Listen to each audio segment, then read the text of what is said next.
Silk Smitha Arjun సర్జాతో, భానుచందర్తో, ప్రభుతో కూడా friends with benefits లో ఉండేదనే చెప్పొచ్చు. ఇక సిల్క్ స్మిత 200 సినిమాల్లో డాన్సర్ గా, హీరోయిన్ గా, విలన్ గా చేసిన ఈమెను అందరూ వేశ్యలాగే చూసేవారే తప్ప ఒక నటిగా ఈమెకు ఇవ్వాల్సిన మర్యాద ఇచ్చేవాళ్ళు కాదు. ఇక ఈ విషయంపై సిల్క్ స్మిత చాలా కృంగిపోయింది. దీంతో మందుకి బానిసై ఆ మత్తులో ఏం చేస్తుందో తెలియని సిచ్యువేషన్ కి వెళ్ళిపోయింది.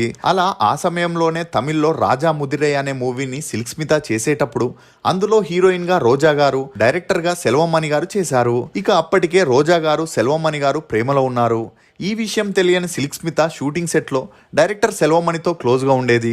దీన్ని గమనించిన రోజా గారు కోపంతో సిల్క్ స్మితని కొట్టి వార్నింగ్ ఇవ్వడంతో ఆ లొకేషన్ లోనే వీరిద్దరి మధ్య గొడవ జరగడంతో ఆ మూవీ హీరో అయిన నెపోలియన్ వచ్చి వీరిద్దరిని ఆపడం జరిగిందని చెప్పొచ్చు. ఇక ఇదిలా ఉన్నప్పుడే చిరంజీవి గారితో ఉన్న సన్నిహిత్యంతోనే సిల్క్ స్మిత సెట్ లో ఎవరికి రెస్పెక్ట్ ఇచ్చేది కాదు. అలా ఒకరోజు మత్తులో ఉన్న సిల్క్ స్మిత ముఠా మేస్త్రి మూవీ